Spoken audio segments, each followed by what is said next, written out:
Welcome to red TV. నేను మీ తేజ. అయితే అహ్మదాబాద్ అంతర్జాతీయ విమానాశ్రయంలో జరిగిన ఈ యొక్క దుర్ఘటన ఇప్పటికే మృతుల సంఖ్య దాదాపు 190 వరకు చేరుకుంది.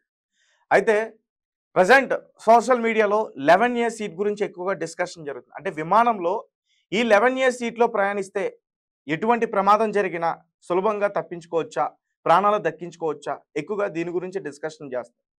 అయితే రీసెంట్గా జరిగిన ఈ ప్రమాదంలో విశ్వాస్ కుమార్ రమేష్ ఈ వ్యక్తి ఆ సీట్లో ఉండడం, ఈ ప్రమాదం జరిగినప్పుడు ఆ సీట్లో నుంచి అతను దూకి అతని ప్రాణాలు దక్కించుకోవడం ఇదంతా కూడా మనకు తెలుసు. అండ్ మార్నింగ్ కూడా దీని గురించి పూర్తిగా నేను వివరణ ఇచ్చాను. వీలైతే మార్నింగ్ ఆ వీడియోని కూడా ఒకసారి మీరు ప్లే చేసి చూడండి.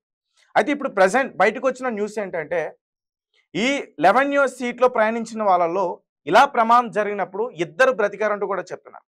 నేను మళ్ళీ క్లియర్గా చెప్తున్నా, ఈ ఇన్సిడెంట్ ఏదైతే ఉందో అహ్మదాబాద్లో జరిగిందో ఆ 11A సీట్లో ఇద్దరు బ్రతకలేదు. వేరు వేరు ప్రమాదాల్లో వేరు వేరు చోట్ల ఇద్దరు బ్రతికారు. ఇద్దరు కూడా సేమ్ 11A సీట్లో ప్రయాణించారు.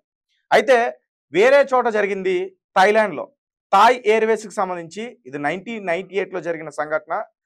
థాయిలాండ్కి సంబంధించి ఒక ఫేమస్ సింగర్ ఆ విమానంలో ఉన్నారు. దాని కోడ్ TZ261. సో ఈ విమానంలో అతను ప్రయాణించాడు. సో అప్పుడు ల్యాండ్ అవుతున్నప్పుడు సూరత్ అనే ఒక ప్రాంతంలో, సూరత్ దాని అనే ఒక ప్రాంతంలో అది ల్యాండ్ అవుతున్న టైంలో ఇది చాలా పెద్ద ప్రమాదానికి గురైంది. దాదాపు 101 మంది ఈ ప్రమాదంలో చనిపోవడం జరిగింది. దాని తర్వాత ఈ 11A సీట్లో ఉన్న ఈ వ్యక్తి ఎవరైతే ఉన్నారో ఆ రోజు ఈ ప్రమాదం జరుగుతున్నప్పుడు అతను తప్పించుకుని బయటపడ్డాడు. ప్రెసెంట్ రీసెంట్గా ఫేస్బుక్ ద్వారా ఈ అహ్మదాబాద్ ఏదైతే జరిగిందో ఇన్సిడెంట్ దాని గురించి అతను పోస్ట్ చేయడం జరిగింది. గతంలో తన అనుభవం కూడా ఒకసారి గుర్తు చేసే ప్రయత్నం చేశాడు. నేను గురైంది చాలా పెద్ద ప్రమాదానికి, ఇప్పటికీ కూడా నేను కోలుకోలేకపోతున్నా. అలాగే మరీ ముఖ్యంగా నా ఇంటి గది తలుపులు, అలాగే నా ఇంటి గది కిటికీలు, విండోలు ఎప్పుడూ కూడా తెరిచే ఉంచమంట. ఎందుకంటే అవి క్లోజ్ చేస్తున్నప్పుడు ఏదో పెద్ద ప్రమాదం జరుగుతుంది, ఏదో నా మీద పడిపోతుంది, నేను ఎక్కడికో లోయలోకి వెళ్ళిపోతున్నట్టు ఇలా అనిపిస్తుంది. కానీ నేను ఎప్పుడు కూడా మ్యాక్సిమం ఆ ఇన్సిడెంట్ అయిన తర్వాత కొన్ని సంవత్సరాల పాటు నేను ఇంటికే పరిమితం అయ్యా. అలాగే నా ఇంటి కిటికీ ఎక్కడైతే ఉందో అక్కడే కూర్చుని బయట అంతా కూడా చూసేవాడిని. అండ్ మరీ ముఖ్యంగా ఎప్పుడైనా వాతావరణం మారినప్పుడు, మబ్బు మేఘాలు వచ్చినప్పుడు, వర్షం కురుస్తున్న టైంలో నాకు చాలా భయం అనిపించేది. ఆ ఉరుములకు కానీ, ఆ మెరుపులకు కానీ. ఎందుకంటే ఆ విమానం ల్యాండ్ అవుతున్నప్పుడు అది కూడా సేమ్ ఇక్కడ ఎలా అయితే కుప్పకూలిపోయిందో అది ల్యాండ్ అవుతున్న టైంలో కూడా ఫెయిల్ అయిపోయి పల్టీలు కొట్టింది ఆ విమానం. సో అప్పుడు పెద్ద శబ్దాలు రావటం, పెద్ద ఫైర్ రావటం, సో ఆ ఉరుములకి ఆ శబ్దాలకి రెండు ఒకేలా ఉండటం, సో ఇతనికి పూర్తిగా అదంతా కూడా గుర్తుండిపోయింది. దాని ద్వారా అతను చాలా భయపడ్డానని చెప్పాడు.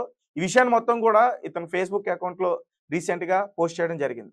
అలాగే ఇక్కడ అహ్మదాబాద్లో జరిగిన ఈ విశ్వాస్ కుమార్ రమేష్, సో ఇతను కూడా ఈ 11A సీట్లోనే ప్రయాణించాడు. అండ్ ఇతను కూడా చాలా విషయాలు కూడా షేర్ చేసే ప్రయత్నం చేశాడు. మరి ముఖ్యంగా ఇతను విమానం ఎప్పుడైతే టేక్ ఆఫ్ అయిందో 30 సెకండ్స్ లోపు ఆ విమానంలో నుంచి అతను దూకేశాడు. దూకేసిన తర్వాత అతను స్పృహ కోల్పోయాడు. తర్వాత కాసేపటికి స్పృహ వచ్చింది. దాని తర్వాత తన కళ్ళెదుట ఉన్న ఆ మృతదేహాలన్నీ కూడా చూశాడు. తర్వాత తానంతట తాను లేచొచ్చి అంబులెన్స్‌కి ఎక్కి వెళ్ళిపోయాడు. ఇదంతా కూడా ఒక స్టోరీలో చెప్పారు. నిజానికి జరిగిందేంటంటే విమానం కుప్పకూలిన తర్వాత అది బీజే మెడికల్ కాలేజ్ పడిన తర్వాత కూడా అతను ఆ విమానంలోనే ఉన్నాడు. అయితే విమానం పడిన తర్వాత అది పెద్దగా బ్లాస్ట్ అయింది. తన వైపు కూడా మంటలొచ్చాయి. తన దగ్గర ఉన్న వస్తువులతో అడ్డు పెట్టుకునే ప్రయత్నం చేశాడు. అండ్ తన పక్కన కూర్చున్న వేరే సీట్‌లో అంటే నార్మల్‌గా వేసుంటాయి కాబట్టి తన పక్కన ఇద్దరు వృద్ధులు కూడా ఉన్నారు. నా కళ్ళెదుటే వాళ్ళు కాలిపోతా ఉన్నారు మంటల్లో. వాళ్ళు కూడా డోర్స్ తీయడానికి ప్రయత్నిస్తున్నారు. అలాగే స్టాఫ్ కూడా అక్కడ ఎక్కువగా తిరుగుతా ఉన్నారు. రక్షించడానికి వాళ్ళు కూడా ట్రై చేశారు సేవ్ చేయడానికి. అండ్ నేను మాత్రం ఆ మంటలు ఎక్కువగా వస్తున్నాయి. అండ్ వాళ్ళు ఆ కిటికీ నుంచి బద్దలు కొట్టి తీయడానికి ప్రయత్నిస్తున్నారు. కానీ అటుపక్క గోడ ఉండడం వల్ల వాళ్ళకి ఎటు వెళ్ళాలో అర్థం కాక అలాగే ఉండిపోయారు. కానీ నా వైపు నేనున్న ఏదైతే ఉందో 11A సీట్ అక్కడ కిటికీ ఈజీగా ఉంది బయటికి రావడానికి. నేను నా సీటుతో సహా నేను దాన్ని బద్దలు కొట్టుకుని బయటకొచ్చా. నాకు చిన్న మార్గం దొరికింది. దాని ద్వారా నేను బయటపడ్డా. అండ్ అంటే ఈ ప్రమాదంలో దాదాపు 242 మంది ఇద్దరు పైలట్లు ముందున్నారు. సో పైలట్ మాక్సిమం వాళ్ళు బ్రతకాలనుకుంటే విమానం ఎప్పుడైతే కిందకి పడిపోతుందో వాళ్ళు ఈజీగా వాళ్ళ ప్రాణాలు దక్కించుకోవచ్చు. కానీ చివరి వరకు కూడా వాళ్ళు పోరాటం చేశారని చెప్పుకోవాలి. ఎందుకంటే 229 మంది. సో వీళ్ళందరూ ప్రయాణికుల ప్రాణాలు వాళ్ళ చేతుల్లో ఉన్నాయి. సో దాన్ని దృష్టిలో పెట్టుకుని చివరి వరకు కూడా వాళ్ళు ప్రయత్నించారు. కానీ ఫెయిల్ అయ్యారు. మొత్తం అందరూ కూడా చనిపోయారు. ఈ ఒక్క వ్యక్తి తప్ప. సో తనకి మార్గం దొరికింది. దాని ద్వారా అతను బయటపడ్డాడు. తర్వాత స్పృహ కోల్పోయాడు. మళ్ళీ స్పృహ వచ్చిన తర్వాత ఆ బిల్డింగ్ ఏదైతే ఉందో దాన్ని దిగి కిందకొచ్చాడు. వెంటనే స్థానికులు గుర్తించి అతను అంబులెన్స్‌కి తీసుకెళ్ళి వెంటనే ట్రీట్మెంట్ అయన్నీ కూడా ఇవ్వడం. దాని తర్వాత మోదీ గారు కలవడం ఇవన్నీ కూడా జరిగాయి. అండ్ మధ్యలో ఇతనికి సంబంధించి ఒక న్యూస్ కూడా వచ్చింది.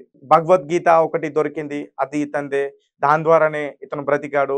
ఇతనిది వృషభ రాశి అని, రోహిణి నక్షత్రం అని, అలాగే 12/6/2025 ఈరోజు ఇతని జాతకం చాలా అద్భుతంగా ఉందని ఇలా చాలామంది మాట్లాడారు. అండ్ మరికొంతమంది ఎవరైతే విజయ్ రూపాని ఉన్నారో సీఎం అతని జాతకం ఆ రోజు బాలేదు. అతనికి 12/6 అంటే ఇది 6 నెల 12వ తారీఖు. సో, ఈ 2 కూడా అతనికి చాలా ఫేవరెట్. అతను వెహికల్స్ నంబర్స్ గాని, లేకపోతే అతను ఏదైనా కొనాలనుకున్నా, ఏదైనా చేయాలనుకున్నా ఈ డేట్స్‌లలో ఎక్కువగా చేసేవాడంటూ కూడా చెప్తున్నారు. అండ్ అదే డేట్‌లో ఇతను చనిపోవటం. సో, అతని జాతకం బాగోకపోవడం వల్లే మిగతా వాళ్ళందరూ కూడా చనిపోయారనటం. ఇలాంటి రకరకాల కథనాలన్నీ కూడా వస్తున్నాయి. దాని గురించి నేను మళ్ళీ కూడా మీకు వివరించే ప్రయత్నం చేస్తా. ప్రస్తుతం ఈ 11 ఇయర్స్ సీట్ చాలా హాట్ టాపిక్‌గా మారింది. అండ్ మరీ ముఖ్యంగా వేరు వేరు ప్రాంతాల్లో, వేరు వేరు ప్రదేశాల్లో, వేరు వేరు విమానాల్లో ఈ 11 ఇయర్స్ సీట్ ఇద్దరిని ప్రాణాలనైతే దక్కించిందని చెప్పుకోవచ్చు. సో, మాక్సిమం ఈ సీట్ రేట్ కాస్త ఇప్పుడు పెరిగే అవకాశం కూడా ఉంటుంది. అండ్ మరీ ముఖ్యంగా రీసెంట్‌గా బయటకొచ్చిన వార్త ఏంటంటే ఏదైతే ప్రమాదం జరిగిందో ఎయిర్ ఇండియా 171.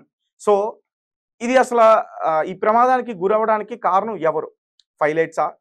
లేకపోతే ఏటీసీయా? Air traffic control. వాళ్ళు సరిగ్గా సర్వీస్ చేయలేదా? వాళ్ళు అసలు ఏమి చెక్ చేయలేదా? దానివల్లే ఈ ప్రమాదం జరిగిందా? ఈ పూర్తి విషయాలన్నీ కూడా మనం తెలుసుకునే ప్రయత్నం చేద్దాం. ఇప్పటికే డీవీఆర్ అలాగే బ్లాక్ బాక్స్ ఏదైతే ఇవి మనకి ఖచ్చితంగా దొరకాలి. దర్యాప్తు చేస్తే అసలు ఏమైంది? దేనివల్ల విమానం కింద కుప్పకూలిపోయింది? ఈ విషయాలన్నీ కూడా త్వరలోనే తెలిసే ఛాన్సెస్ అయితే మనకున్నాయి.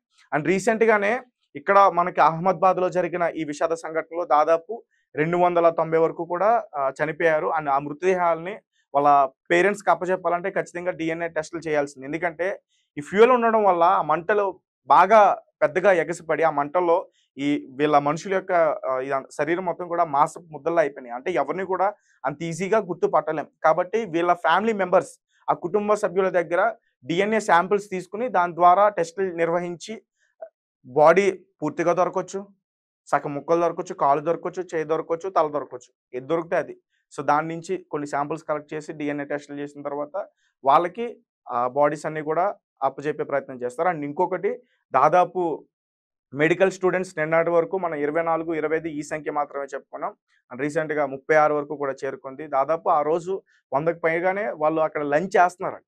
సో, ఆ టైంలో ఈ విమానం వచ్చి సడెన్‌గా కుప్పకూలిపోయింది. ఆ విజువల్స్ మేము ప్లే చేయలేకపోతున్నాం. ఎందుకంటే చాలా దారుణంగా ఉన్నాయి విజువల్స్ అన్నీ కూడా. అక్కడ విమానం వచ్చి వెంటనే ఆ బిల్డింగ్‌ని కొట్టగానే కొంతమంది విద్యార్థులు అక్కడ మంటలొస్తున్నాయి. ఎగ్జాక్ట్‌గా ఫ్లోర్ తెలీదు నాకు. దాదాపు ఒక 6థ్ ఫ్లోరు. ఆ ఫ్లోర్ నుంచి కూడా ఆళ్ళు కిందకి దూకేస్తున్నారు. ఆ విజువల్స్ అన్నీ కూడా ప్లే చేయలేం.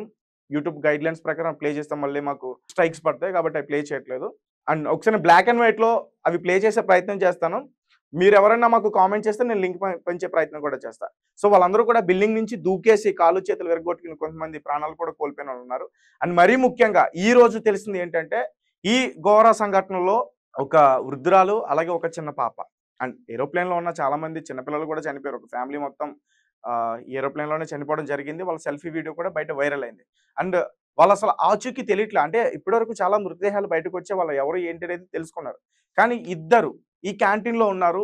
ఒక చిన్న పాప, ఒక వృద్ధురాలు. ఆళ్ళిద్దరు అసలు బ్రతికున్నారా లేదా అనే విషయం ఇంకా తెలియలేదు. అంటే పూర్తిగా మరి ఆ మంటల్లో కాలిపోయారా? ఈ విషయాన్ని కూడా త్వరలో తెలియాల్సిన అవకాశం అయితే ఉంది. అండ్ ఫైనల్‌గా మన టాపిక్ ఏంటంటే దీనికి సంబంధించి 11 ఇయర్స్ సీట్ గురించి వేరు వేరు ప్రాంతాల్లో, వేరు వేరు ప్రదేశాల్లో ఇద్దరు ఈ సీట్‌లో ప్రయాణించడం వల్ల బ్రతికారు. సో, ఒకరు విశ్వాస్ కుమార్ రమేష్, మరొకరు రుయాంగ్ సాక్ జేమ్స్ లోయ్ చూసక్. సో, ఇతనికి ప్రస్తుతం 47 సంవత్సరాలు. ఇతను ఒక ప్రముఖ సింగర్. దాని తర్వాత ఈ ప్రమాదం జరిగిన తర్వాత ఆ విమానంలో దాదాపు చాలా గ్యాప్ తీసుకొని మళ్ళీ తన వృత్తిలోకొచ్చేసి తర్వాత కొన్ని మూవీస్‌లో కూడా నటించారంటూ కూడా చెప్తున్నారు. ఏదేమైనప్పటికీ ఇలాంటి విమాన ప్రమాదాల్లో చాలా జాగ్రత్తలు తీసుకుంటే బావుంటుందని నాకనిపిస్తుంది. నిపుణులు ఇంజిన్స్ సరిగ్గా ఉన్నాయా లేదా? అలాగే విమానం ప్రయాణించేటప్పుడు సర్వీస్ కూడా చక్కగా చెయ్యాలి. సరిగ్గా చేస్తే